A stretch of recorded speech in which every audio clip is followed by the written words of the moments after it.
Shalom, selamat pagi jemaat dikasih Tuhan. Kita bersyukur hari ini kita bisa beribadah. Walaupun Bapak Ibu masih harus beribadah dari rumah masing-masing, tetapi ini bila tidak mengurangi dari makna ataupun hakikat ibadah kita. Kita percaya hadirat Tuhan bisa ada di mana saja, termasuk di rumah Bapak Ibu Saudara sekalian. Pagi ini kita akan sama-sama renungkan firman Tuhan. Sebelumnya kita akan berdoa. Bapa di surga, terima kasih Tuhan, kami mengucap syukur pagi ini kembali kami bisa beribadah. Biarlah Tuhan hadir dalam keluarga kami, melawat setiap kami. Dan biarlah ketika kami pagi ini mendengarkan sabda firman-Mu, Roh Kudus Engkau mengurapi kami semuanya. Terima kasih Tuhan, jalannya pemberitaan firman Tuhan. Kami mohon pimpinan dan penyertaan dan pengurapan Roh Kudus. Dalam nama Tuhan Yesus kami berdoa dan bersyukur. Amin. Firman Tuhan pagi ini saya ambilkan dari kitab Nabi Habakuk. Ya, kita ke perjanjian lama. Kita lihat dalam Habakuk. Ya, Habakuk pasal yang ketiga ayat yang ke-17. Saya akan bacakan Habakuk 3 ayat yang ke-17. Demikian firman Tuhan. Sekalipun pohon ara tidak berbunga, pohon anggur tidak berbuah, hasil pohon zaitun mengecewakan. Sekalipun ladang-ladang tidak menghasilkan bahan makanan, kambing domba terhalau dari kurungan, dan tidak ada lembu sapi dalam kandang. Ayat 18. Namun aku akan bersorak-sorak di dalam Tuhan, beria-ria di dalam Allah yang menyelamatkan aku. Jemaat dikasih Tuhan, firman Tuhan ini memberi gambaran kepada kita situasi yang sangat-sangat tidak mengenakan. Dikatakan di sana, sekalipun pohon ara tidak berbunga, pohon anggur tidak berbuah, hasil pohon zaitun mengecewakan, semuanya tidak menghasilkan. Terus bahkan dikatakan ladang-ladang tidak menghasilkan bahan makanan. Ini susah makan berarti ini. Ya, dikatakan lagi kambing domba terhalau dari kurungan dan tidak ada lembu sapi dalam kandang. Ente-entean jawabannya gitu loh. Ya, masa kesukaran, masa yang sulit. Tetapi firman Tuhan katakan, namun aku akan bersorak-sorak di dalam Tuhan. Ya, dan dikatakan beria-ria di dalam Allah yang menyelamatkan aku. Jadi dalam situasi yang sedemikian tidak baik, ya kan? Tidak ada bahan makanan, usaha mungkin sedang sepi. Ya, kalau zaman saat ini mungkin saudara juga kesulitan dengan pekerjaan, keuangan semakin menipis, bahan makanan juga habis, semua serba tidak baik. Tetapi mari belajar dari Habakuk ini, kita bisa lihat dikatakan ayat 18, namun aku akan bersorak-sorak dan beria-ria di dalam Tuhan. Loh, kok bisa dalam situasi yang seperti itu kok kita bersorak-sorak beria-ria? Bagaimana kita bisa bersuka cita di tengah kondisi yang tidak baik? Perhatikan ayat 18 ini di bagian bawah dikatakan, di dalam Allah yang menyelamatkan aku. Ada satu iman yang besar di tengah situasi yang sulit itu, di tengah semuanya serba tidak baik itu. Ternyata ada statement yang sangat luar biasa. Aku bersorak-sorak, beria-ria di dalam Allah yang menyelamatkan aku. Jadi dari kitab Nabi Habakuk ini kita jadi ngerti, ternyata gitu di balik semuanya tetap ada Tuhan yang akan menyelamatkan. Di balik semua tanda kutip ya, keburukan yang kita alami, di balik masalah yang kita hadapi, ada Tuhan yang tidak akan meninggalkan, ada Tuhan yang akan menyelamatkan. Jemaat dikasih Tuhan, butuh iman yang besar. Ya, di tengah pandemi, ya, pandemi COVID-19 atau virus corona yang mewabah di negeri kita ini, bahkan di seluruh dunia, ya, kita semua harus tetap memegang teguh iman pengharapan kita di dalam Tuhan. Jangan jadi lemah, jangan malah seperti bangsa Israel ketika keluar dari Mesir. Saat mereka di padang gurun, mereka kurang air bersungut-sungut, mereka kekurangan makan bersungut-sungut. Yang ada mereka sering bersungut-sungut. Dan itulah yang menyebabkan nantinya justru orang-orang yang bersungut-sungut ini, kalau kita baca kisahnya, ya, orang-orang yang keluar dari Mesir ini, tidak ada yang masuk ke tanah perjanjian. Musa pun juga tidak. Hanya keturunan mereka bersama Yosua dan juga Kaleb. Jadi bersungut-sungut itu memang banyak kita dengar di sekeliling kita. Hari-hari ini mungkin kita dengar tetangga kita, teman kita, wes lagi sepi, kosong, pakai lockdown, segala macam lah, keluhan-keluhan macam-macam.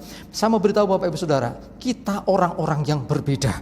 Kita mungkin secara fisik sama, tetapi kita orang yang berbeda. Apa yang membedakan? Iman dan pengharapan kita. Ini yang harus menjadi pembedaan, Saudara.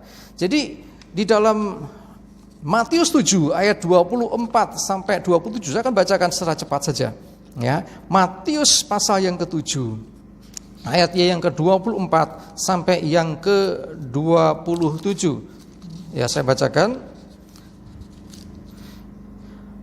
Dua macam dasar. Setiap orang yang mendengar perkataanku ini dan melakukannya, ia sama dengan orang yang bijaksana yang mendirikan rumahnya di atas batu. Kemudian turunlah hujan dan datanglah banjir. Lalu angin melanda rumah itu, tetapi rumah itu tidak rubuh sebab didirikan di atas batu. Tetapi setiap orang yang mendengarkan perkataanku ini dan tidak melakukannya, ia sama dengan orang yang bodoh yang mendirikan rumahnya di atas pasir. Kemudian turunlah hujan dan datanglah banjir. Lalu angin melanda rumah itu sehingga rubuhlah rumah itu dengan hebatlah kerusakannya. Jadi ini dengar firman, sama-sama orang percaya ini, sama-sama orang Kristen saja, sama-sama mendengarkan firman Tuhan. Yang melakukan dan yang tidak itu beda. Ya, yang mendengarkan ya itu seperti orang bangun rumah di atas batu, ada pondasinya yang kuat. Sementara yang mendengarkan tapi tidak melakukan, itu bangun rumah di atas pasir. Lihat apa yang dilakukan Tuhan berikutnya, digambarkan apa? Turunlah hujan, datanglah banjir, terus angin melanda. Baik rumah yang didirikan di atas batu ataupun di atas pasir, sama ujiannya. Diuji dengan angin badai, diuji dengan banjir, diuji dengan bencana alam. Apakah masih bisa berdiri? Dan ternyata rumah yang dibangun di atas batu tetap bisa berdiri. Jemaat yang dikasihi Tuhan, sekarang bangunan apa yang kita bangun? Apakah kita seperti membangun rumah di atas pasir? Ataukah di atas batu? Tergantung kita. Nah, saat ini kita menghadapi situasi wabah corona. Di mana-mana jalan ditutup, orang nyebutnya lockdown. Terserah lah ya, pokoknya ada penutupan jalan karena kita juga melihat banyak sekali orang-orang yang di PHK. Ya, tidak sedikit orang-orang yang mengalami kesulitan perekonomian, kesulitan keuangan. Nah, sekarang kita orang Kristen apakah tidak mengalami? Ya, kita juga mengalami yang namanya dampaknya wabah nasional bahkan internasional ya, semua juga terdampak. Tetapi harus ada perbedaan. Kalau saudara itu sama dengan yang di luar sana, sama dengan orang-orang yang mengeluh, sama-sama dengan orang yang stres, frustasi menghadapi ini, sama dengan orang yang akhirnya bersungut-sungut menghadapi situasi ini. Saudara, apa bedanya? Kalau sama saja, itu seperti engkau juga membangunnya di atas pasir. Kalau di atas batu, maka apapun yang terjadi kita mau tetap percaya. Tuhan pasti menyelamatkan kita. Tuhan pasti menolong kita. Caranya jangan batasi Tuhan. Tuhan bisa pakai cara apa saja. Bahkan yang tidak masuk akal. Bahkan yang tidak masuk akal, Tuhan bisa kerjakan untuk menolong anak-anaknya. Percaya, kita punya iman dan pengharapan di dalam Tuhan Yesus. Amin. Ini penting, saudara, tangkap ini dulu. Hadapi semua dengan bersorak-sorak, beria-ria. Dengan apa? Bersemangat. Ya, Amsal 18 ayat yang ke-14 saya akan bacakan. Amsal 18 ayat yang ke-14. Orang yang bersemangat dapat menanggung penderitaannya, tetapi siapa yang memulihkan semangat yang patah? Orang yang bersemangat dapat menanggung penderitaannya. Semua mengalami penderitaan hari-hari ini. Tetapi siapa yang tetap bersemangat, artinya dia tetap positive thinking. Dia tetap berpikir positif. Apapun yang terjadi atas hidupku, ada Tuhan yang menolong aku. Apapun yang terjadi atas hidupku, ada Tuhan yang menyertai aku. Apapun yang terjadi atas hidupku, ada Tuhan yang menyelamatkan aku. Amin. Nyatakan itu kepada diri kita masing-masing. Ya, nanti ya deklarasikan sama-sama. Apapun yang terjadi atas hidupku, ada Tuhan yang menyertai aku. Apapun yang terjadi atas hidupku, ada Tuhan yang menolong aku. Apapun yang terjadi atas hidupku, ada Tuhan yang menyelamatkan aku. Ya, jadi nyatakan itu terus supaya kita memiliki iman dan pengharapan yang sungguh. Seperti dalam Habakuk 3 tadi ya. Sekalipun semuanya tidak memberikan pengharapan, dunia tidak memberikan pengharapan, tetapi tetap beria-ria, tetap bersorak-sorak di dalam Tuhan yang menyelamatkan.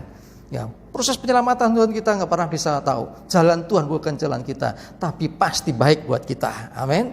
Ya, ini penting loh ya. Jadi jangan putus asa, tetap bersemangat. Ya, Mazmur 23 ayat yang keempat, ya kemarin saya sempat singgung juga dalam khotbah saya di renungan pagi. Mazmur 23 dikatakan ayat yang keempat, sekalipun aku berjalan dalam lembah kekelaman. Nah ini hampir sama, lembah kekelaman. Aku tidak takut bahaya. Nah apa yang bikin tidak takut bahaya? Sebab Engkau besertaku.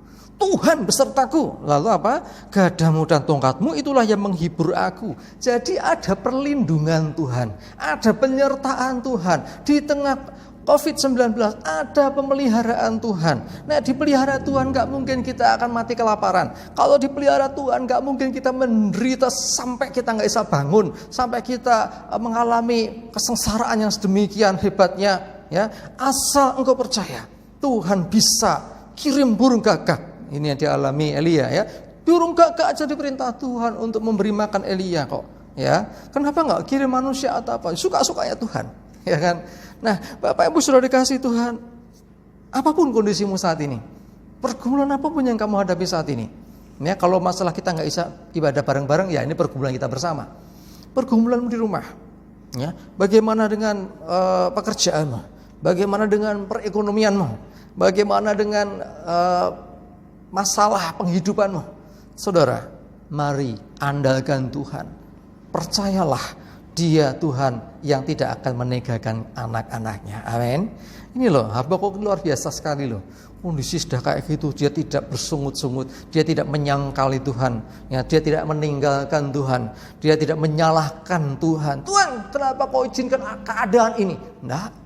Tapi dia bersorak-sorak, dia beria-ria dalam Tuhan. Tuhan, Engkaulah penyelamatku. Ya Tuhan, Engkaulah gunung batu perlindungan, Engkaulah kota benteng perlindunganku. Engkaulah Tuhan yang menyertai aku. Amin. Ayo, semangat. Ya, motivasi dirimu. Ya, perkatakan kebenaran firman ini atas dirimu. Ayo, aku mau bersorak-sorak di dalam Tuhan. Aku mau beria-ria di dalam Tuhan yang menyelamatkan aku. Aku mau bersukacita. Aku enggak mau bersungut-sungut. Aku enggak mau ngelongkro. Aku enggak mau jadi lemes. Aku mau bersemangat. Siapa yang orang yang bersemangat dapat menanggung penderitaannya. Ayo, penderitaannya sudah alami nggak sendiri.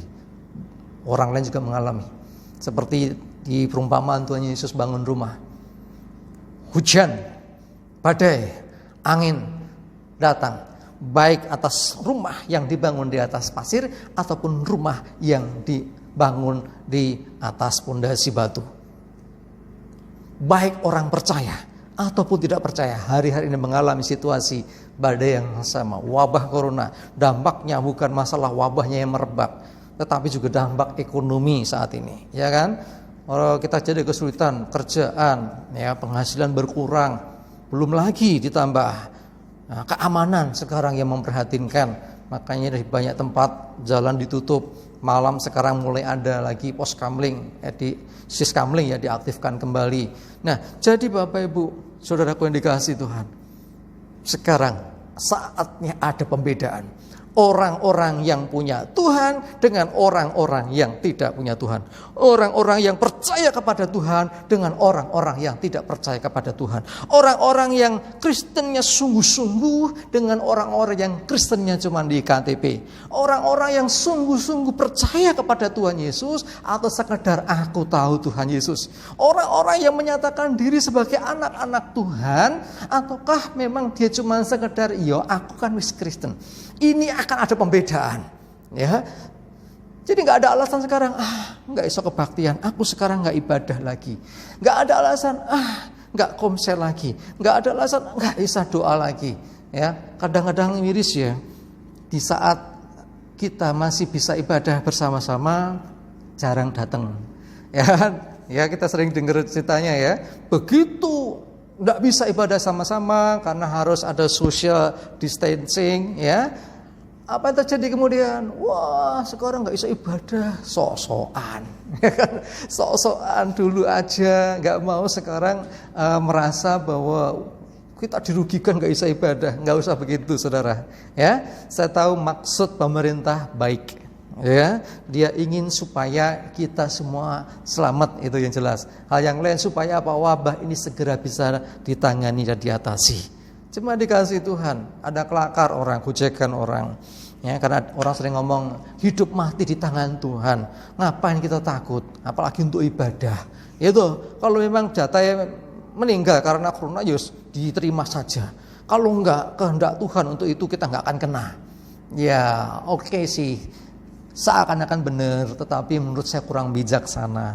Sampai saya ngasih gambaran gini, ya sudah, kalau gitu yuk sama-sama ke Juruk. Sana ada kandang singa, coba deh masuk, ya kan?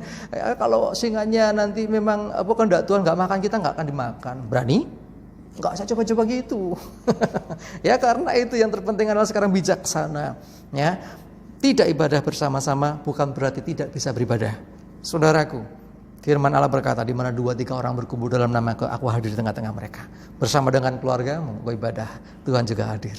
Tapi yang gak kalah penting, saudara, jaga iman dan pengharapan dalam Tuhan. Kita percaya kita pasti bisa melewati ini dan berkemenangan. Melewati situasi ini dan berkemenangan. Amin. Ya, jadi jangan kita jadi orang yang ikut-ikutan bersungut-sungut, temannya bersungut-sungut, ya, keluar sungutnya, ya akhirnya wah urip kok kayak gini dan sebagainya, menyalahkan pemerintah lah, menyalahkan apa aja deh yang disalahkan, semua disalahkan, ya bukan seperti itu anak-anak Tuhan. Ini saatnya kita justru punya waktu pribadi dengan Tuhan bersama orang-orang terkasih, ibadah di rumah, ya. Tetapi jangan hilang pengharapan seperti Habakuk tadi, ya. Namun aku akan bersorak-sorak di dalam Tuhan. Ini luar biasa sekali. Dan beria-ria di dalam Allah yang menyelamatkan aku. Tetap di belakangnya, bukan hanya bersorak-sorak dan beria-ria saja, tetapi di dalam Tuhan yang menyelamatkan. Ada pengharapan di dalam Tuhan yang menyelamatkan. Walaupun mungkin saat ini kita ngerasa kok aku belum tolong Tuhan. Mungkin saudara ada pikiran, kok sampai sekarang aku masih dalam pergumulan ini belum juga mengalami pertolongannya. Mungkin secara perekonomian kok aku belum mengalami terobosan ekonomi. Mungkin secara pekerjaan kok aku malah di PHK, sekarang gak bisa kerja. Aku mesti gimana? Coba saudara datang kepada Tuhan. Sungguh-sungguhlah berdoa kepada Tuhan. Tetap andalkan Tuhan. Saya percaya saudaraku, ketika engkau melakukan itu, maka Tuhan akan berikan hikmat kepadamu. Tuhan akan berikan solusi, jalan keluar, sehingga engkau sanggup menanggungnya. Ingat ya 1 Korintus 10:13, pencobaan biasa, tidak melampaui kekuatan manusia. Pasti ya Allah itu setia dan adil, Dia akan berikan jalan keluar, sehingga engkau sanggup menanggungnya. Amin. Ya, jadi mari jangan jadi lemah.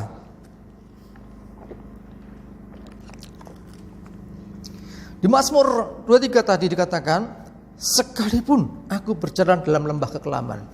Lembah kekelaman itu apa toh? Lembah itu beda dengan bukit ya, lawannya bukit ya. Lembah kekelaman, kelam sekali. Jadi artinya di situ kita tidak bisa melihat apa-apa. Sehingga ketika di dalamnya kita nggak ngerti, orang Jawa ngerti lor kidul, nggak tahu arah. Lembah kekelaman, aku tidak takut bahaya. Kenapa? Sebab ada Tuhan yang menyertai. Saudara bayangkan lembah kekelaman itu seperti apa tuh? Situasi keadaan di mana kita nggak pernah tahu itu akan berakhir. Masuk ke tempat yang gelap dan kita nggak tahu kapan kita bisa keluar dari situ. Wabah ini ada. Pemerintah memprediksikan tanggal sekian berakhir sampai sekarang masih ada prediksi. Tetapi udah berulang kali diralat. Ya, anak sekolah anak saya juga sama. Ya, katanya tanggal sekian masuk, diundur lagi. Yang kerja juga sama, istri saya work from home juga sama, diundur lagi, sampai kapan kita belum tahu. Ya kita doakan secepatnya memang berakhir. Ya itu seperti orang masuk dalam lembah kekelaman, nggak ngerti kapan berakhir. Ya kita nggak tahu mesti bagaimana. Ya saat itulah justru saatnya kita mengandalkan Tuhan. Sebab dikatakan, aku tidak takut sebab Engkau besertaku. Ya di dalam lembah kekelaman, di dalam kesusahan, kita disertai Tuhan. Di dalam beban hidup yang berat, pergumulan yang berat, kita disertai Tuhan.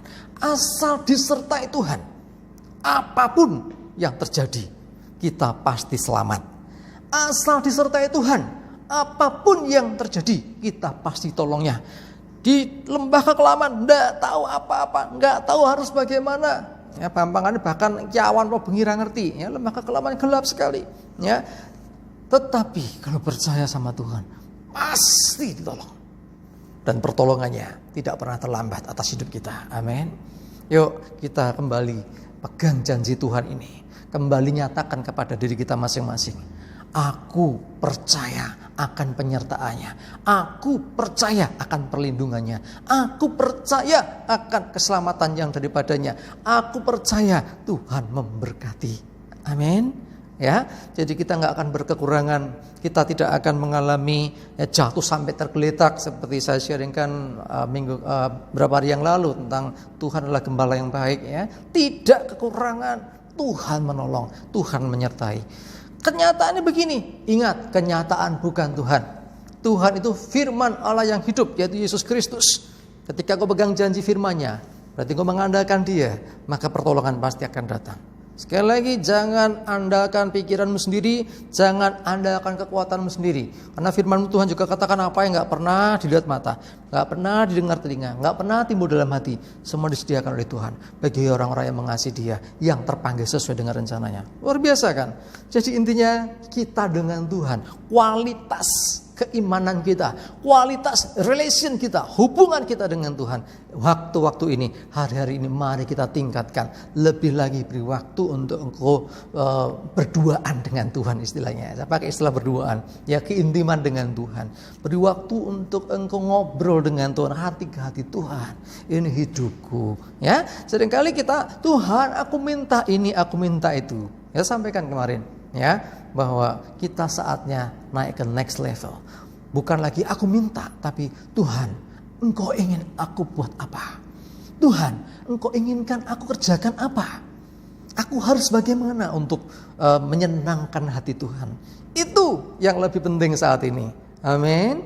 Ya, jangan larut dengan keadaan dunia saat ini. Saudara dan saya mesti sadari, ini akhir zaman. Ini belum seberapa. Nanti semakin ke sana, ya, kesulitan dunia semakin berat, ya, makin besar, ya, permasalahan makin banyak. Ya, di Alkitab bahkan dikatakan ada perang, ada gempa bumi, ada kelaparan, ya, ada sampah atau sakit-penyakit menular, ya, mungkin seperti saat ini juga, ya, nanti akan ada lagi bencana-bencana yang lain. Sekarang saatnya kita melekat kepada Tuhan. Karena ketika nanti semuanya digenapi, pada akhirnya Dia akan datang. Yesus akan datang dan Dia akan membawa orang-orang yang percaya kepadanya bersama-sama dengan Dia. Kita semua sudah menantikan kedatangan Tuhan Yesus yang kedua kali. Ya, kedatangan yang pertama dinubuatkan sejak zaman Adam. Ya, dinubuatkan bahwa akan datang Mesias sejak zaman dulu. Lalu kedatangan yang kedua sama, Yesus sendiri berjanji. Ya, bahkan malaikat Tuhan juga mengatakan dengan cara yang sama Dia akan datang. Ya, enggak lahir lagi di Bethlehem, tapi Dia akan datang dari awan-awan. Sungguh, Bapak Ibu sudah dikasih Tuhan, inilah sekarang yang dinantikan oleh semua manusia, khususnya gereja Tuhan. Kedatangan Yesus yang kedua kali, yang akan membawa kita kepada kehidupan yang kekal di surga. Amin. Yuk, sebelum saya akhiri khotbah ini, saya mengajak sekali lagi, mari tetap bersemangat di dalam Tuhan, bersorak-sorak di dalam Tuhan, beria-ria di dalam Tuhan. Ya, situasi apapun keadaan saudara, ya, jangan larut dengan dunia, jangan ikut-ikut orang lain yang bersungut-sungut. Saudara dan saya berbeda, ya, kita berbeda, maaf ya, kita dengan dunia berbeda. Ya, dunia penuh dengan ketakutan, kita memberi ketenangan bagi mereka. Berbahagialah orang-orang yang membawa damai, sebab kita anak-anak Tuhan adalah anak-anak damai. Jadi biarlah kehadiran kita juga menenangkan banyak orang. Melalui perkataan kita menguatkan orang lain. Jemaat dikasih Tuhan, ini penting ya, saya sampaikan untuk kita semua. Di tengah situasi ini, dunia sedang kehilangan pegangan. Kita anak-anak Tuhan jangan kehilangan pegangan. Pegang Yesus. Kalau pendeta Yusak Sejaro berkata menggandul Gusti, ya, tetap gandul Gusti. Sekalipun situasinya seperti apapun, nek kita gandul Gusti, kita pasti tertolong, ya, kita pasti selamat. Ya, dalam perlindungan Tuhan, kita semua akan mengalami hari-hari yang berbeda. Ya, jadi masalah boleh sama, beban boleh sama, pergumulan boleh sama antara kita dengan orang-orang di sekitar kita. Tetapi respon kita harus berbeda. Kita anak-anak Tuhan, anak-anak terang. Kita orang-orang yang punya pengharapan. Harus tidak sama dengan mereka. Amin. Orang boleh ketakutan, orang boleh menjadi bersungut-sungut, orang boleh menjadi khawatir. Saudara dan saya harus berbeda. Kita harus bisa menjadi garam dan terang. Justru kehadiran kita menenangkan mereka. Kehadiran kita biarlah menjadi berkat buat orang lain. Amin. Saat seperti ini saat yang bagus untuk kita menjadi berkat. Ya, saat yang bagus untuk kita boleh menyatakan terang kasih Tuhan. Karena dunia sedang dalam kegelapan, dalam ketakutan, kepanikan, tidak tahu mesti gimana. Ini seperti lembah kekelaman, di mana orang nggak tahu arah, orang nggak ngerti mesti berbuat apa. Saat seperti itu mereka perlu terang. Dan mari jadilah kita saksi-saksi Tuhan mewartakan kabar baik buat mereka. Amin. Kita berdoa. Tuhan terima kasih, kami bersyukur biarlah renungan firman-Mu pagi ini menguatkan kami semua, meneguhkan kami bahwa kami orang yang diberkati, kami orang yang disertai, kami orang yang dipelihara Tuhan, kami orang yang diselamatkan Tuhan, kami orang-orang yang diberkati Tuhan. Terima kasih Tuhan yang menolong kami semuanya.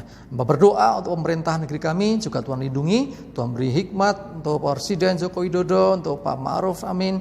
Demikian juga untuk seluruh kabinet, bahkan seluruh pemerintahan pusat sampai daerah.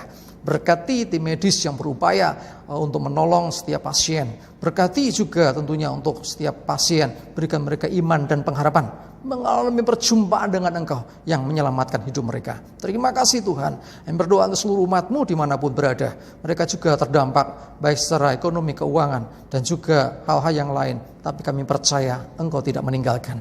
Asalkan bersama-Mu, kami mau percaya apapun yang terjadi, kami pasti ditolong, pasti selamat, pasti kami mengalami kemenangan. Terima kasih Tuhan, kami bersyukur, biarlah kuasa Roh-Mu Tuhan yang meneguhkan dan menguatkan kami. Dalam nama Tuhan Yesus, biarlah kami mengucap syukur dan biarlah rahmat dan berkat dan kemurahan dan kebaikan Tuhan, penyertaan Tuhan menyertai kita sekalian saat ini dan sampai selama-lamanya. Dalam berkat nama Tuhan Yesus. Haleluya. Amin.